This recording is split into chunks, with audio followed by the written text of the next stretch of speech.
Hello everyone. Physics related अच्छी video देखने के लिए इस चैनल को सब्सक्राइब करें और बेल आइकन के बटन को दबाना ना भूलें।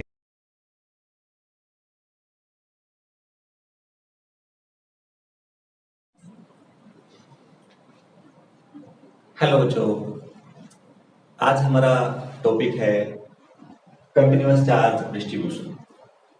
देखिए, क्वांटाइजेशन ऑफ चार्ज जब हमने पढ़ा था तो हमने साथ में ये बात भी पढ़ी थी कि क्वांटाइजेशन ऑफ चार्ज केवल माइक्रोस्कोपिक लेवल पर ही एप्लीकेबल है, मैक्रोस्कोपिक लेवल पर उसको अप्लाई नहीं कर सकते। उसका रीजन क्या था कि मैक्रोस्कोपिक लेवल पे चार्ज का अमाउंट इतना लार्ज हो जाता है कि वहां पर इलेक्ट्रॉन्स को काउंट करना पॉसिबल नहीं होता। ठीक है, तो उस केस में अगर हमें जब भी कोई प्रॉब्लम डील करनी है तो उसके लिए हमें कोई अलग तरीके से सोचना पड़ेगा, और उसी के बेस पे आज हम टॉपिक करने जा रहे हैं, that is continuous charge distribution. जब भी माइक्रोस्कोपिक लेवल की हम बात करेंगे, मैक्रोस्कोपिक लेवल पर जब भी चार्ज का केस हम डिस्कस करेंगे, कोई भी चार्ज के बारे में हम बात करेंगे, तो उस केस में हमें ये मानना पड़ेगा कि जो चार्ज है वो उस बॉडी पर यूनिफॉर्मली डिस्ट्रीब्यूट है और कॉन्टिन्यूसली है। कॉन्टिन्यूसली का मतलब ऐसा नहीं कि एक वायर ले ली, जैसे जैसे ये वायर है कोई, इस वायर पे हम कहते हैं चार्ज यहाँ चार्ज है यहाँ और यहाँ नहीं है। No, charge is continuously distributed over the wire.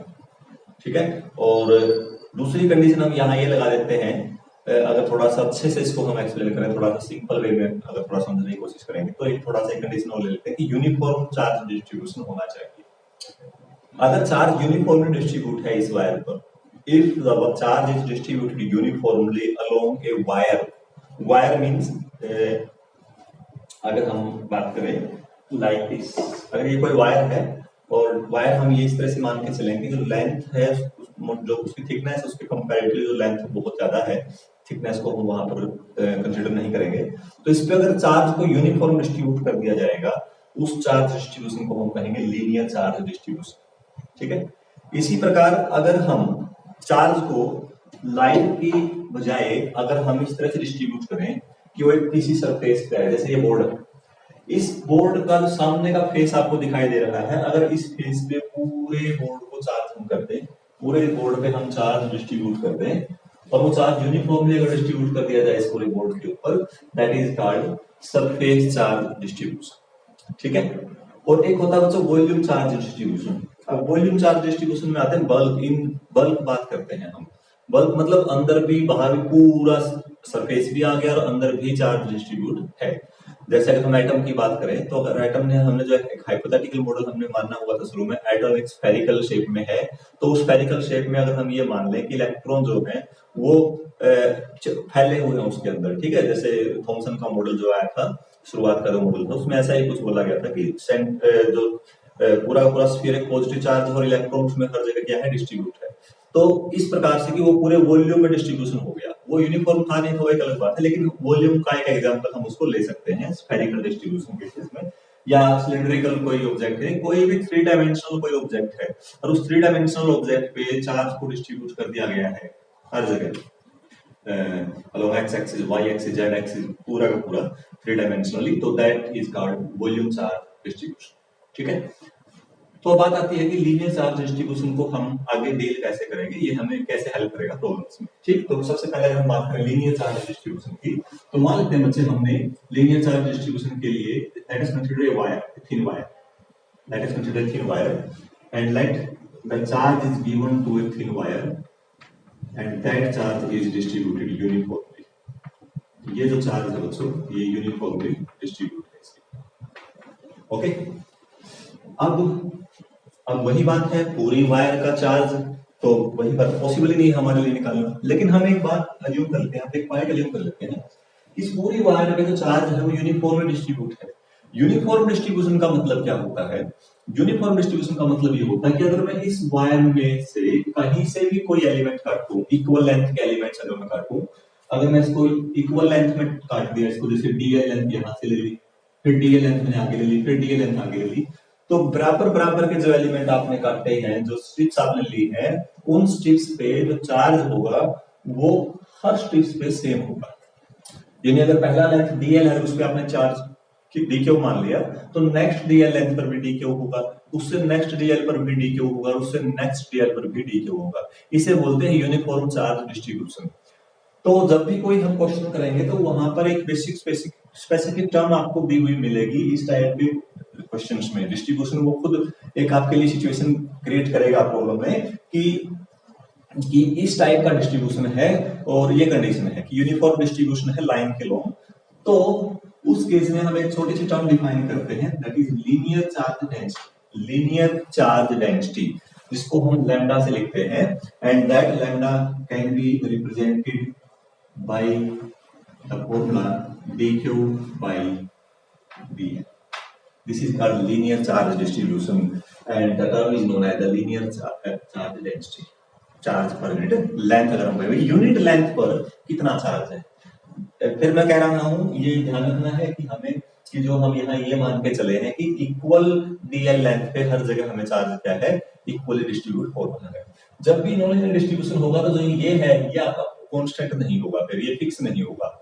Lambda जो है बच्चे वो क्या आएगा, फिर अलग अलग आएगा। जैसे आपसे बोल दिया कि जो जैसे जैसे लेंथ बढ़ रही है वैसे वैसे इसके ऊपर चार्ज की वैल्यू बढ़ती जा रही है, ठीक है। इसका मतलब हमारा लैम्डा जो है वो कांस्टेंट नहीं है, लैम्डा चेंजेस, ठीक है ना। क्योंकि dq by dl आप जैसे देख रहे हो, जैसे मान लो यूनिट पहले 1 सेंटीमीटर पे 2 कूलम चार्ज था, फिर अगले 1 सेंटीमीटर पे फिर 3 कूलम चार्ज हो गया, अगले 1 सेंटीमीटर पे हो गया 4 कूलम चार्ज, यानी पहले 1 सेंटीमीटर पे था 2 कूलम, 2 सेंटीमीटर पे हो गया 5 कूलम और नेक्स्ट पे हो गया फिर बच्चे वो 9 कूलम। इस प्रकार से अगर यूनिट लेंथ पे जो मैग्नीट्यूड है चार्ज का वो चेंज हो रहा है तो इसका मतलब वो क्या कहलाएगा, वो अगर यूनिफॉर्म में चेंज नहीं हो रहा है तो फिर यहाँ लैम्डा जो है उसको आप कांस्टेंट नहीं मानेंगे। ये बात आपने ध्यान रखनी है, ठीक है।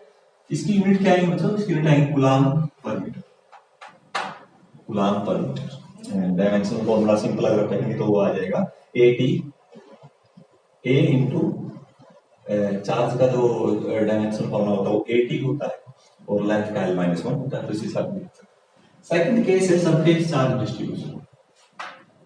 जैसे मान लीजिए कोई प्लेट ले ली, बोर्ड का एग्जांपल मैंने आपको दिया था। जैसे ये कोई प्लेट है और इस प्लेट पे चार्ज दे दिया बच्चों, यूनिफॉर्म डिस्ट्रीब्यूशन के तहत चार्ज दे दिया और इस पूरे प्लेट में से छोटा सा एक एरिया एलिमेंट काट लिया आपने DS।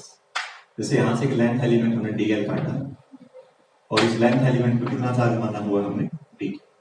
इसी प्रकार यहाँ पर हमने एक सरफेस एरिया DS मान लिया। तो सरफेस एरिया अगर DS है तो इस केस में हम एक टर्म डिफाइन करते हैं surface charge density, and surface charge density can be written as sigma equal to dq by ds। Same concept यहाँ हमने क्या किया था, यूनिट लेंथ पे चार्ज को फिक्स कर दिया था, इतनी हर यूनिट लेंथ की तरह इतना चार्ज डिस्ट्रीब्यूट है। यहाँ यूनिट एरिया पे चार्ज डिस्ट्रीब्यूट सेम कर दिया, that is called uniform distribution of charge in surface या 2 डायमेंशनल सरफेस की अगर हम बात करेंगे तो यहाँ जो यूनिट आएगी वो आ जाएगी कूलम पर स्क्वायर मीटर। और लास्ट है वॉल्यूम चार्ज डिस्ट्रीब्यूशन।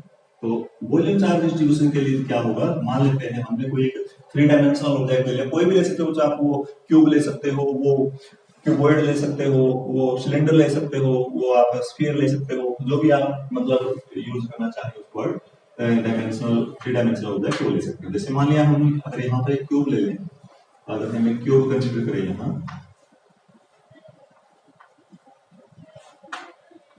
अगर हम एक टाइप से क्यूब ले लें,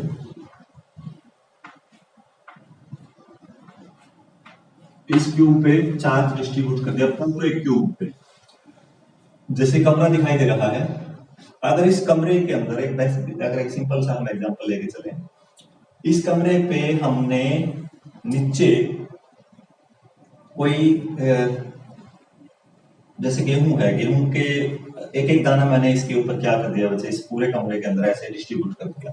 और वो इस तरह डिस्ट्रीब्यूट कर दिया कि यूनिट सरफेस के अंदर जैसे टाइल का अगर आप एरिया हर एक उसमें सेम मान ले, सेम एरिया की टाइल लगी हुई है, तो उस एक टाइल में जितने गेहूं के दाने मैंने रखे हैं, नेक्स्ट में भी उतने रख दिए, उससे नेक्स्ट में भी उतने, उससे नेक्स्ट में उतने, तो ये हो गया सरफेस चार्ज डिस्ट्रीब्यूशन। लेकिन अगर इस पूरे कमरे को हम गेहूं से भर दें, पूरा पैक कर दें इसको कमरे, जैसे भी यहाँ पर एयर जो है वो हर जगह है, पूरे कमरे में एयर है, और वो एयर हम ऐसे कह सकते हैं कि वो जो एयर है वो यूनिफॉर्मली डिस्ट्रीब्यूट है हर जगह। तो that is that example of uniform volume charge distribution का एग्जांपल आप कह सकते हो। तो इसके लिए भी हमने एक वॉल्यूम एलिमेंट, छोटा सा वॉल्यूम एलिमेंट मान लिया, मतलब इस पूरे कमरे के अंदर मैंने ये यहाँ पर एक वॉल्यूम एलिमेंट मान लिया, कोई क्यूबॉइड शेप में मान लो, जो भी यूनिट एलिमेंट मान लिया।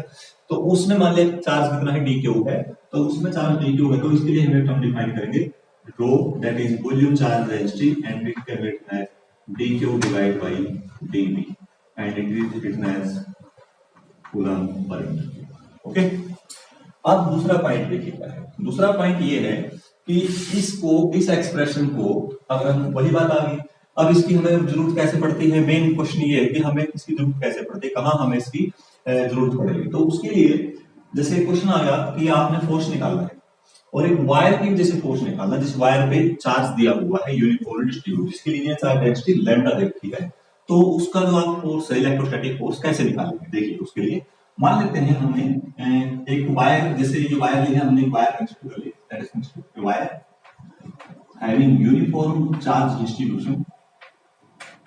एक वायर ले ली बच्चों जो यूनिफॉर्म चार्ज डिस्ट्रीब्यूशन उसके ऊपर है, और मैंने इसको एक प्लेन में ले लिया, ये एक प्लेन ले लिया,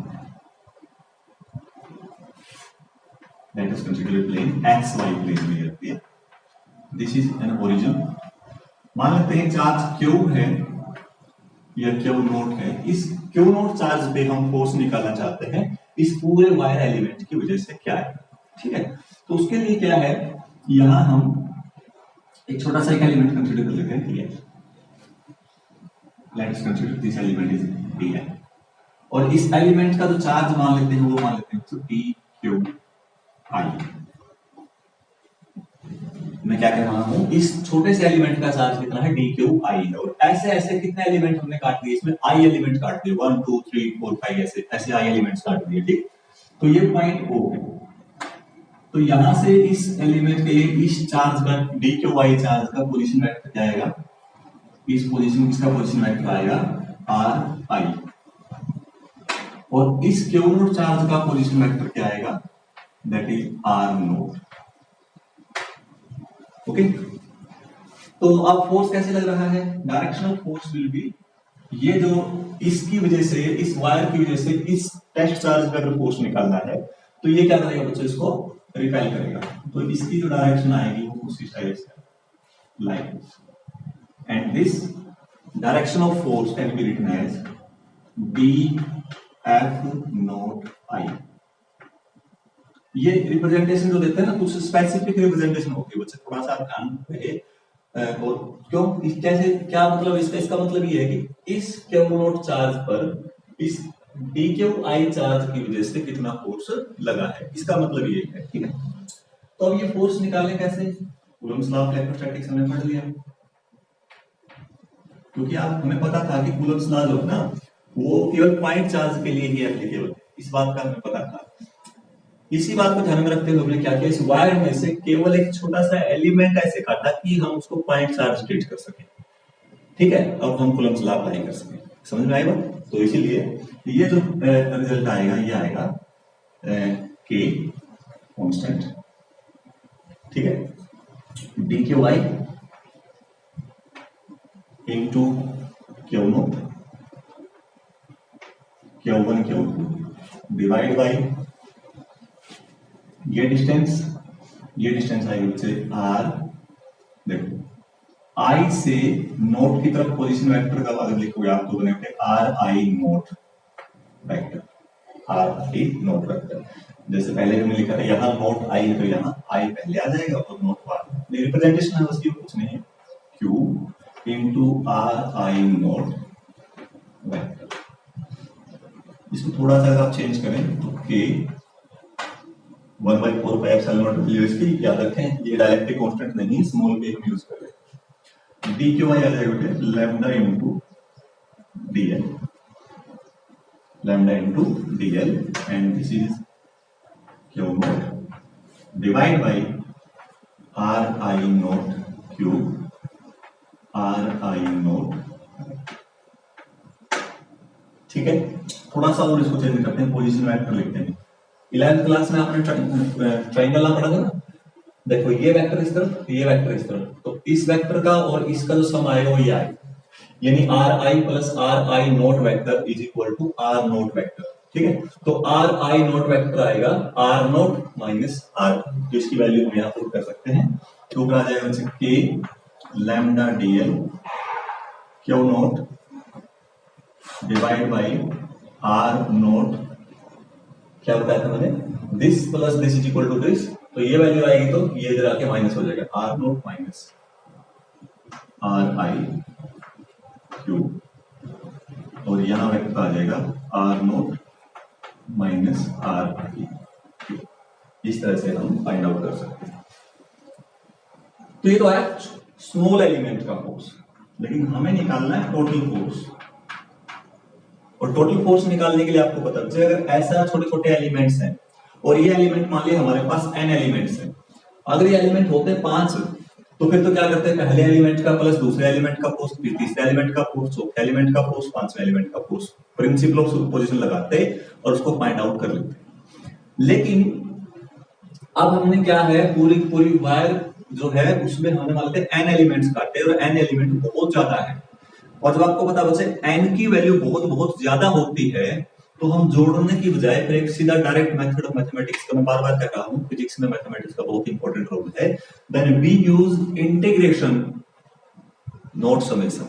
ठीक है ना, तो इंटीग्रेशन करने के लिए फिर आपको पता है टोटल निकालने के लिए क्या करेंगे हम, के कांस्टेंट है बाहर आ जाएगा, लैम्डा या जो अपने जो लेंथ है, अब के को फिलहाल हम बाहर लेते हैं, इंटीग्रेशन इसके ऊपर करेंगे तो लेंथ का इंटीग्रेशन करेंगे, कहां से कहां करना वो लिमिट कर देंगे। ठीक है, तो ये आएगा लैम्डा क्यू नोट में आप बाहर ले lambda D L divide by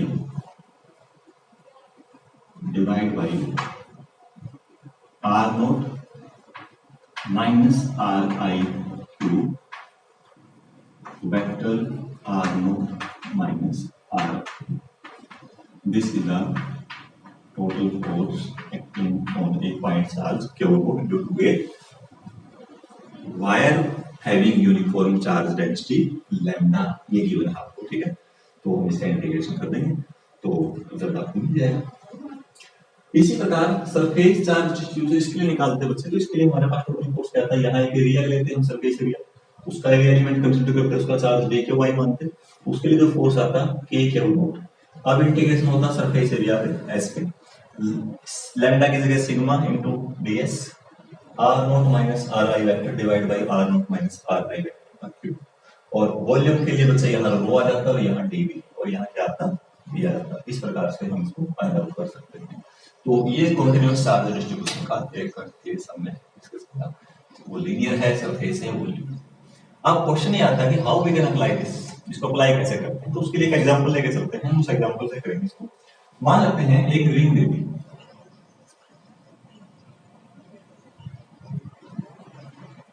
let's consider a uniform charge ring, एक यूनिफॉर्मली चार्ज रिंग दे दी,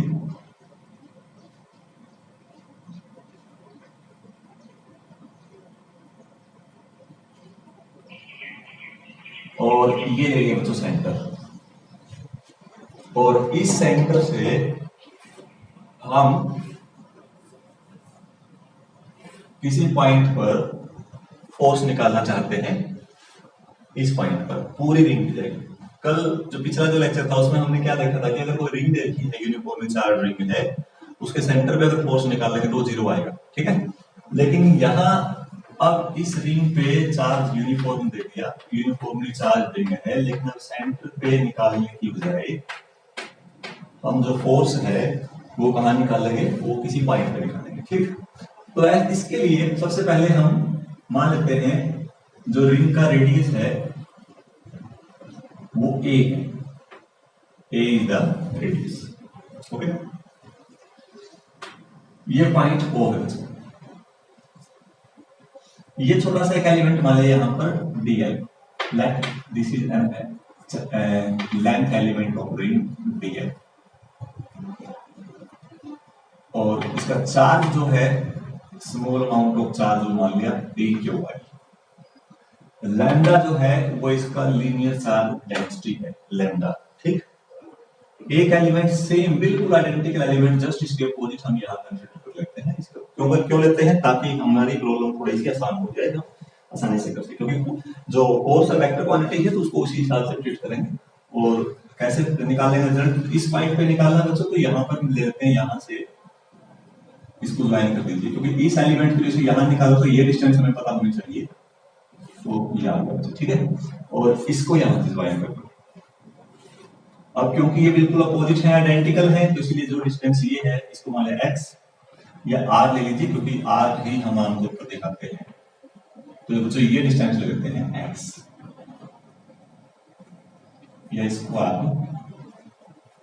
x ले लीजिए और इसको ले लेते हैं r। ये पॉइंट P ले लीजिए, इस लाइन को थोड़ा सा आगे बढ़ाइए तो ये आ जाएगा इस तरह से। ये मान लेते हैं y एक्सिस, और इसको ले लेते हैं x axis. This is x axis, this is y axis, और ये एंगल मान लेते हैं बच्चों कितना है, थीटा है, तो ये एंगल भी कितना आएगा, थीटा आएगा। अब देखिए ध्यान से, ये पॉइंट P है। अब जब हम टोटल फोर्स निकालते हैं, टोटल फोर्स हमें निकालना है, तो कैसे निकालेंगे, मान लेते हैं इस एलिमेंट का जो फोर्स है बच्चों वो है डी एफ, ये कैट चार्ज क्यू नोट रख दिया, एफ नोट आई।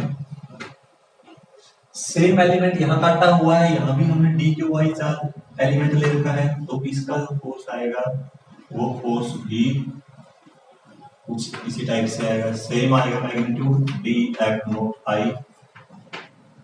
ये एंगल थीटा है तो ये भी थीटा होगा, और ये एंगल थीटा तो ये भी होगा थीटा। ये जो एलिमेंट है इसको इस तरफ रिपेल करेगा, ये एलिमेंट जो है इस चार्ज को इस तरफ रिपेल करेगा, ठीक है। अब पिछले लेक्चर में हमने बताया था कि किसी वेक्टर की प्रॉब्लम को सोल्व करने के लिए नेट रिजल्टेंट जब भी हमें निकालना है या इक्विलिब्रियम दे रखा हो, तो दो तीन केसेस हम डिस्कस करते हैं जो यूज करते हैं। एक केस उसमें से है कंपोनेंट का जो वेक्टर गिवन वेक्टर है उसका रिजोल्यूशन। तो अगर मैं इस वेक्टर का रिजोल्यूशन करूं, ये एंगल थीटा है, तो रिजोल्यूशन क्यों करेंगे, जब करेंगे आपको समझ में आएगा कि हमारे लिए क्या फायदा होगा उसका। तो इस तरफ आएगा बच्चों जो कंपोनेंट, इसका जो कंपोनेंट आएगा वो आएगा D F naught I cos theta, इसका इस तरफ कंपोनेंट, और इस फोर्स का भी इस तरफ जो कंपोनेंट आएगा that is also D F naught I cos theta, ठीक है। इस फोर्स का एक कंपोनेंट आएगा ऊपर की ओर, उसको लिखेंगे डी एफ नोट आई साइन थीटा, और नीचे की तरफ ऐसा एक कंपोनेंट आएगा डी एफ नोट आई साइन थीटा। ये बच्चों कैंसिल आउट हो जाएगा, हो गया, देखो हमें आसानी होगी, ये कैंसिल आउट हो गया, ये दो सम आ गए, D F naught I cos theta plus D F naught cos theta, दोनों एक ही तरफ है, तो टोटल कितना आ गया 2 डी एफ नोट, टोटल अगर हम कहें तो आ जाएगा 2 D F naught I cos of theta. ये हमारे पास फोर्स आ गया, ये टू एलिमेंट्स की वजह से है। लेकिन हम क्या करते हैं, हम एक एलिमेंट का निकालते हैं, जैसे यहां पर हमने छोटे से एक एलिमेंट का निकाला, लेंथ एलिमेंट दिया और उसका पूरे का इंटीग्रेशन करके तो पूरी वायर आ जाएगा, ठीक है। लेकिन यहाँ ये दो एलिमेंट का अगर आप इसका इंटीग्रेशन करो तो हमारा जो रिजल्ट वो डबल आएगा। हमारा काम क्या है कि हमने केवल एक एलिमेंट कर लें, और उस एलिमेंट से क्या करें बच्चों, उस एलिमेंट से हम इसको क्या कर देंगे, उस एलिमेंट से हम इंटीग्रेशन कर देंगे तो पूरे रिंग आ जाएगा। लेकिन अगर इसका भी लोगे आप साथ में तो फिर आप डबल इंटीग्रेशन कर रहे हो तो डबल आएगा, इसीलिए हम केवल सिंगल एलिमेंट का कंसीडर करेंगे। ये तो हमने इसलिए समझाया क्योंकि हर बार जब भी आप ऐसे ऐसे अपोजिट एलिमेंट लोगे तो उसका वर्टिकल जो कंपोनेंट है वो कैंसिल आउट होता जाएगा, ठीक है, इसलिए इसकी जरूरत नहीं है। तो अब यहाँ पर सिंगल एलिमेंट का ले लेंगे, ड्यू टू सिंगल एलिमेंट का आ जाएगा D F naught I cos theta, ठीक। अब वैल्यू पुट कर दीजिए। अब डी एफ आई क्या है, डी एफ नोट, डिस्टेंस कितनी है, आर है, चार्ज क्या क्या है, D Q Y and Q naught, तो small A D Q Y Q naught divide by R square into cos of. जब भी इंटीग्रेशन करते हैं आपने ध्यान रखना वेरिएबल क्या है हमारे पास, ये स्मॉल ए आ गया, ये आएगा बच्चों लैम्डा इनटू डी है, क्यू नोट क्या है, इसके ऊपर लगने वाला फोर्स है क्यू नॉट, तो चार्ज सॉरी, तो नेट चार्ज क्यू नॉट। तो यहां हो गया बच्चे आर स्क्वायर, cos थीटा की वैल्यू आएगी बेस अपॉन हाइपोटेन्यूज, तो that is x by r. तो x बाई आर अगर करोगे तो यहाँ आर क्यूब आ जाएगा, cos थीटा की वैल्यू पुट कर दी मैंने x बाई आर। अब आप k कॉमन निकाल लीजिए, लैम्डा कॉमन आ जाएगा, क्यू नॉट कॉमन आ जाएगा, आर क्यूब भी कॉमन निकाल लीजिए और x भी कॉमन ले लीजिए, तो इंटीग्रेशन हो गया बच्चों dl। अब ये बहुत इंपॉर्टेंट पॉइंट है कि हमारे लिए कौन वेरिएबल है कौन नहीं, क्योंकि इंटीग्रेशन के टोटल फोर्स हम निकाल रहे हैं, दैट इज एफ। इंटीग्रेशन जब आप करते हो तो वी हैव टू आइडेंटिफाई अंदर कोई एलिमेंट ऐसा तो नहीं है जो वेरिएबल था और हमने बाहर निकाल दिया उसको। अब वेरिएबल का पता कैसे चलेगा, वो बताएगा ये पॉइंट पी और जो एलिमेंट आपने लिया है क्या हो रहा है। तो अगर कोई रिंग दे दी अपने पास, मान लेते हैं कोई रिंग है, तो इस रिंग के अंदर अगर हम देखें बच्चों इस प्रकार से, तो यहां से कोई एलिमेंट ले लिया, यहां से कोई एलिमेंट ले लिया, यहां से कोई एलिमेंट ले लिया, ठीक है, तो ये एक पूरी रिंग है और ये पॉइंट है। तो इस पॉइंट से इस रिंग पे अगर मान लीजिए यहाँ कोई पॉइंट है, यहाँ कोई पॉइंट है, तो मैं ये एलिमेंट जो है यहाँ से आर लेंथ की होगी, यहाँ से आर लेंथ की होगी, यहाँ से आर लेंथ की होगी, यहाँ से आर, तो ये आर आपका ऐसे घूमेगा। तो जो ये एंगल है इस लाइन के साथ हर बार क्या आएगा, फिक्स आएगा, यानी cos थीटा चेंज नहीं हो रहा है, ठीक, इसलिए हम इसको x बाई आर में चेंज कर दिया। दूसरी बात, पॉइंट P फिक्स है और एलिमेंट से आप इधर जाओ, यहां से एलिमेंट लो, यहां से एलिमेंट लो, ये हमारे पास अगर रिंग है, यहाँ पर ये रिंग है और ये पॉइंट है, तो इस पॉइंट से बच्चे चाहे आप यहां से एलिमेंट लो, चाहे यहां से लो, चाहे यहां से लो, चाहे यहां से लो, तो r क्या रहेगा, सेम रहेगा हर जगह से, r क्या रहेगा, सेम रहेगा। तो अगर r सेम रहेगा तो r को आप बाहर निकाल सकते हो, x, क्योंकि पॉइंट चार्ज को आप फिक्स किए हुए हो, इसको आप मूव नहीं कर रहे हो, ना रिंग मूव हो रही है, तो इसका x भी क्या है, फिक्स है, तो x भी बाहर आ जाएगा। तो फिर वेरिएबल क्या बचा, dl, और dl का इंटीग्रेशन आसानी से कर देंगे हम। टोटल रिंग का लेंथ कितना आएगा, 2 पाई a, तो हमारे पास ये बन गया a lambda q not, a lambda q not.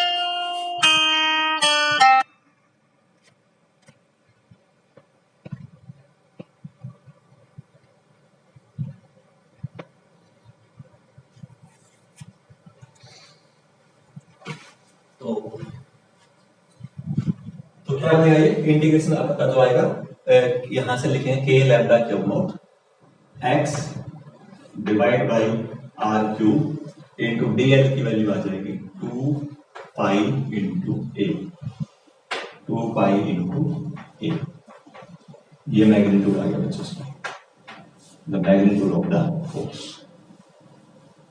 ठीक है। अब r की वैल्यू क्या बनेगी, r की वैल्यू बनेगी r square plus x square. तो अगर यहां से हम f को निकाले, फाइंड आउट करें f को, तो f की वैल्यू आएगी बच्चों के lambda q naught x divide by into pi a divide by r cube, that is x square plus a square, यहाँ क्यूब था और ये आएगा रूट में, इसकी वैल्यू आएगी है एक्स स्क्वायर प्लस ए स्क्वायर का रूट, यानी 1/2 पावर तो यहाँ से होगी, ये यहाँ 3 का 3/2 पावर है। अब अगर इस पूरी रिंग पे टोटल चार्ज मान लो कितना ले लिया हमने, क्यों डिस्ट्रीब्यूट किया हुआ टोटल चार्ज क्यों, तो लैम्डा इंटू 2 पाई ए, क्योंकि चार्ज करंट लेंथ, चार्ज हमें दे रखा है क्यू, डिवाइड बाई लेंथ कितनी रिंग की 2 पाई ए, तो q by 2 pi a equal to lambda, तो लैम्डा इंटू 2 पाई ए क्या आ जाएगा, कैपिटल क्यू आ जाएगा। तो ये हमारे लिए रिजल्ट बन गया के capital q naught x divide by x square plus A square raised to power 3/2, this is the magnitude of force. और एक इंटरेस्टिंग पॉइंट देखिए आप यहाँ पर, अगर हम ये कह दें कि जो x है वो इस a के कंपैरेटिवली बहुत ज्यादा है, रिंग, और जिस मान रिंग तो ले लिया 1 सेंटीमीटर रेडियस का, और जो लेंथ ले ली हमने रिंग से वो ले ली मान लेते हैं 50 मीटर की, ठीक है। तो अगर ये x जो है अगर वो a से बहुत बहुत ज्यादा है, तो उस सिचुएशन में ये हो जाएगा बच्चे, a हो जाएगा नेग्लेक्ट, और a अगर नेग्लेक्ट होगा तो यहाँ आ जाएगा term a Q not divide by नीचे बचेगा एक्स क्यूब, क्योंकि x square into 3/2 x square square x cube, x cube नीचे ऊपर क्या है एक्स, तो नीचे आ गया एक्स से एक्स क्यूब में से कैंसिल करोगे तो एक्स स्क्वायर। और ये क्या है, ये रिजल्ट है फोर्स जो है वो डिस्टेंस के स्क्वायर के इनवर्सली प्रोपोर्शनल है। क्लियर होगी ना? इसका मतलब ये पॉइंट चार्ज का केस बन गया। ये तो पॉइंट चार्ज का कूलम्स लॉ जो हमने पढ़ा था पॉइंट चार्जेस के लिए, वही तो आ गया। तो क्या मतलब हुआ, इसका मतलब ये हुआ कि जब हम इस रिंग से बहुत ज्यादा डिस्टेंस पे कोई पॉइंट लेंगे तो वो रिंग जो है ना वो ब्रॉड डिस्ट्रीब्यूशन ऑफ चार्ज न बनकर एक पॉइंट चार्ज के रूप में ही ट्रीट करेगा। ठीक है। दूसरा पॉइंट आप ये ले सकते हो, अगर x की वैल्यू 0 कर दें, x की वैल्यू क्या कर दें 0 कर दें, अगर x की वैल्यू 0 हो गई है तो इसका मतलब ये x 0, तो इसका मतलब f भी 0 आ गया, which indicates that f will be equal to 0। पिछले लेक्चर में याद होगा आपको, जब हमने यूनिफॉर्म चार्ज डिस्ट्रीब्यूशन सिमेट्री का केस हमने पढ़ा था, तो हमने कहा था कि रिंग के ऊपर अगर यूनिफॉर्म चार्ज हर जगह डिस्ट्रीब्यूट है तो उसके सेंटर पे नेट फोर्स क्या आएगा 0 आएगा। कल अगर आपको यकीन ना आया हो बात पे तो हमने आज यहाँ से भी वेरीफाई हो गई बात की x इज इक्वल टू 0 पे फोर्स क्या आएगा 0 आएगा। x इज इक्वल टू 0 का मतलब कहां पहुंच गए हम, at the centre of ring, हम रिंग के सेंटर पे पहुंच गए हैं। ठीक है, इसलिए वो क्या होगा 0 हो जाएगा। ओके, अगला पॉइंट और एक और खास पॉइंट होगा, अगर यहाँ चार्ज जो है बच्चे ये चार्ज होता माइनस क्यू, अब तो कैसा चार्ज है ये प्लस क्यू है, जब प्लस क्यू चार्ज आप रखोगे यहाँ पर और इस रिंग पे कैसा चार्ज है पॉजिटिव, तो ये रिंग क्या करेगी इसको रिपेल करेगी। तो अगर यहाँ इसको आप छोड़ोगे तो इसको यहाँ से लगातार ये वैल्यू जो है ये चार्ज ये जो चार्ज अपने आप इस तरफ नहीं आ सकता, तो ये क्या भागेगा इससे दूर भागेगा, रिपेल हो रहा है और इसका मैग्नीट्यूड ज्यादा है तो यहाँ क्या करेगा, इसका मैग्नीट्यूड कम है तो नेचुरल सी बात है कि जब इसके ऊपर इसका फोर्स देखोगे तो इसको इस तरफ रिपेल कर रहा है लगातार। अगर आप इसको फिक्स कर दें, रिंग को फिक्स कर दें, तो ये चार्ज अगर आप यहाँ इसको पॉइंट एट चार्ज अगर पॉसिबल हो, अगर मैं यहाँ रख दूं तो यहाँ छोड़ दिया आपने, फ्री कर दिया, फ्री करते ही ये तो वापस जोड़ेगा, क्यों, क्योंकि ये तो फिक्स है और ये इसके ऊपर फोर्स लगाएगा तो कहां जाएगा, ये वापस जाएगा क्योंकि रिपेल कर रहे हैं। लेकिन अगर यहाँ नेगेटिव चार्ज होता तो क्या होता, तो नेगेटिव चार्ज होता तो ये क्या करता, रिंग इसको अट्रैक्ट करता, अपनी तरफ खींचता इसको अलोंग द लाइन, क्योंकि जो नेट फोर्स आया बच्चे देखो उसकी डायरेक्शन क्या आई है, वो अलोंग द एक्सिस आई है, नेट फोर्स की डायरेक्शन। जो ये है ना इसकी डायरेक्शन किसके लोग आई है, एक्ट के लोग आए, क्योंकि इसका देखो ये और इसका रिजल्टेंट निकाला, तुमका रिजल्टेंट किसके लोग आया, इसके लोग आया, that is along the axis of the ring, तो चार्ज इस तरफ मूव करेगा। लेकिन अगर चार्ज नेगेटिव है तो ये रिंग क्या करेगी, उस चार्ज को इस तरफ अट्रैक्ट करेगी। ठीक है, तो वो आ जाएगा फोर्स ऑफ अट्रैक्शन। अब एक बात देखो, अगर पॉजिटिव एक्स के उसके लिए प्लस चार्ज के लिए हमारा फोर्स इस तरफ था, तो माइनस चार्ज के लिए किस तरफ चला गया, उस तरफ, यानी डायरेक्शन क्या आ गई, नेगेटिव साइन आ जाएगी, नेगेटिव एक्स के लॉन्ग फोर्स आया। ठीक, दूसरी बात जो वैल्यू है हमारे पास, अगर हम कहें magnitude of charge Q note रख दिया, अब क्यू नोट जो लिया है, जो माइनस ले लिया, तो हमारे पास जो रिजल्ट बनेगा, अगर यहां दिखाएं इसको, तो F is equal to minus K Q naught X divide by x square plus A square raise to power 3/2। ठीक, तो क्या होगा, ये चार्ज, ये रिंग क्या करेगा, इसको अट्रैक्ट करेगा, तो चार्ज की तरफ दौड़ता जाएगा, जैसे चार्ज दौड़ता जाएगा तो जैसे सेंटर में पहुंचा फोर्स 0 हो गया, फोर्स 0 हो गया तो इनर्शिया ऑफ मोशन की वजह से चार्ज क्या करेगा, इसको क्रॉस करके अगले दूसरी तरफ चला जाएगा। फिर जैसे वो चार्ज उस तरफ दौड़ना शुरू करेगा, वो रिंग क्या करेगी, उसको फिर वापस खींचेगी, तो फिर चार्ज की मजबूरी होगी कि आगे जाने के बाद फिर से वापस आना शुरू करेगा, फिर वो इसको क्रॉस कर जाएगा, फिर इस तरफ आएगा। इसका मतलब जो हमारा चार्ज पार्टिकल है उसकी अलग एक स्पेशल टाइप की मोशन आएगी। तो अगर ऐसा कोई सिचुएशन आपको क्वेश्चन दे इस रिंग टाइप और एक नेगेटिव चार्ज रख दे, तो आपसे पूछ सकता है, पहला ऑप्शन आपसे 4 ऑप्शन दे दिया और आपसे पूछा कि भाई बताइए इसका मतलब इनमें कौन सा आंसर सही है। पहला कि जो क्यू नोट चार्ज है वो उसकी जो मोशन होगी वो ऑसिलेटरी मोशन होगी, ऑसिलेटरी होगी। दूसरा केस नॉट ऑसिलेटरी, ऑसिलेटरी। तीसरा केस हो जाएगा, मान लेते हैं एसएचएन, और फोर्थ केस होगा एसएचएन 4 x very very small as compared to a। चार ऑप्शन है, इनमें से कौन सा आंसर सही होगा? देखो एक तो मैंने बता दिया पहला कि पार्टिकल ऑसिलेट तो करेगा, पक्का करेगा, ठीक है, तो यानी ऑसिलेटरी तो है, गारंटेड है। लेकिन सिंपल हार्मोनिक मोशन ऑसिलेटरी का स्पेशल केस है, जब प्रीवियस क्लास में आपने पढ़ा है ना, तो वो स्पेशल केस है। तो उस केस में क्या होगा, हमने तो नॉट ऑसिलेटरी ये ऑप्शन हो नहीं सकता। अब सिंपल हार्मोनिक है, हर जगह सिंपल हार्मोनिक है या केवल स्पेशल केस में सिंपल हार्मोनिक है, उसके लिए हमें यहाँ कंडीशन देखनी है। और वो कंडीशन क्या है?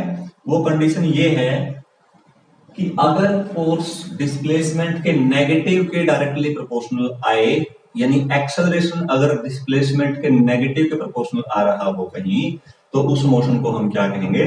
सिंपल हार्मोनिक मोशन कहेंगे। क्योंकि देखो जैसे जैसे पार्टिकल इस रिंग से दूर जा रहा है तो ये इधर खींचेगा, और ये पार्टिकल्स को क्रॉस करके इधर जाएगा नेगेटिव चार्ज, तो उसको क्या करेगा? इधर खींचेगा।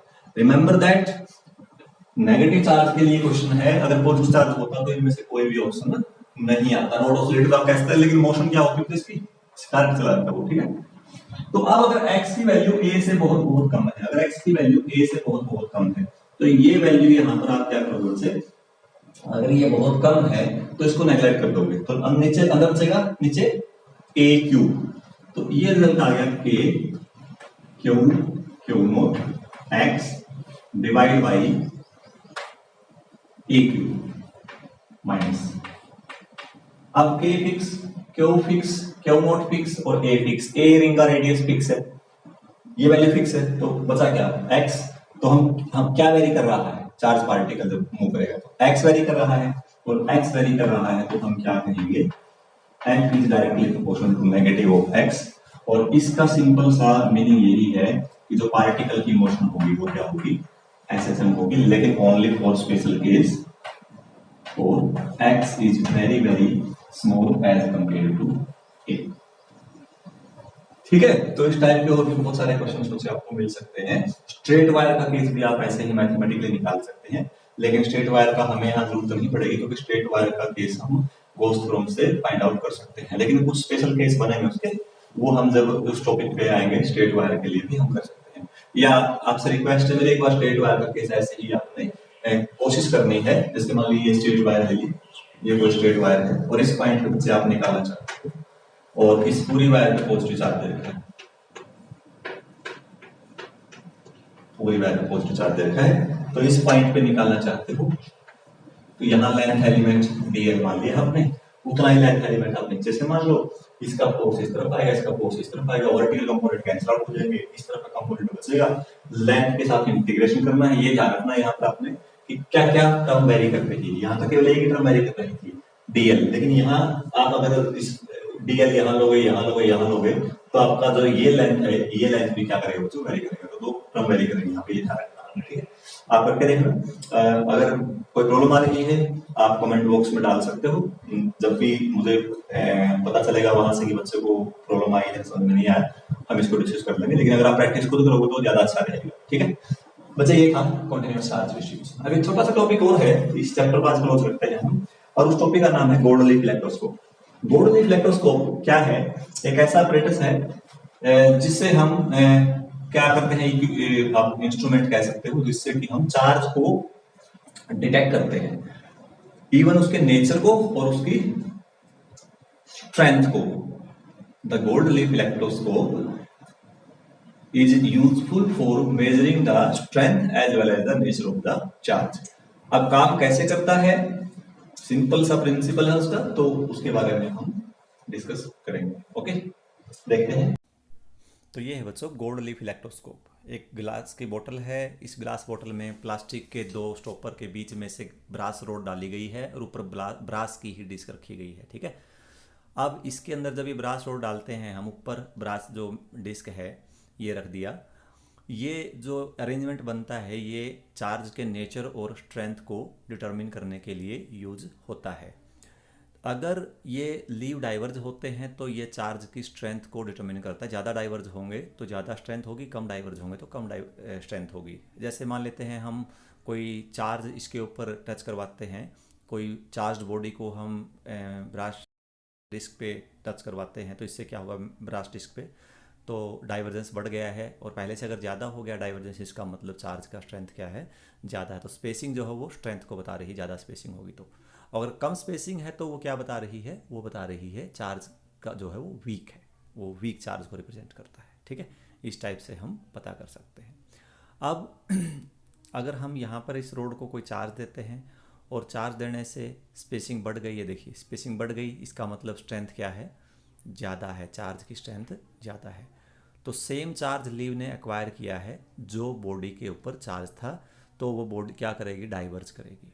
अब अगर टेस्ट नेचर ऑफ चार्ज को टेस्ट करना है तो एक बार हम इलेक्ट्रोस्कोप की ब्रास डिस्क पे मान लेते हैं हमारा ब्रास जो डिस्क है वो पॉजिटिवली चार्ज है और लीव पे भी पॉजिटिव चार्ज है। तो जब हम बाहर से कोई पॉजिटिव चार्ज लेके जाते हैं और उसको टच करवाने से अगर ये रोड जो है वो स्पेस जो बढ़ जाता है, इसका मतलब जो बाहर की रोड है उसके ऊपर पॉजिटिव चार्ज है। और अगर बाहर की चार्ज रोड ले जाने से लीव्स जो हैं वो पहले से स्पेसिंग कम हो जाती है सेम इलेक्ट्रोस्कोप पे, इसका मतलब है कि वो अपोजिट चार्ज का है। इस प्रकार से हम नेचर ऑफ चार्ज का भी पता कर सकते हैं। तो ये था वैसे gold leaf electroscope. Thank you.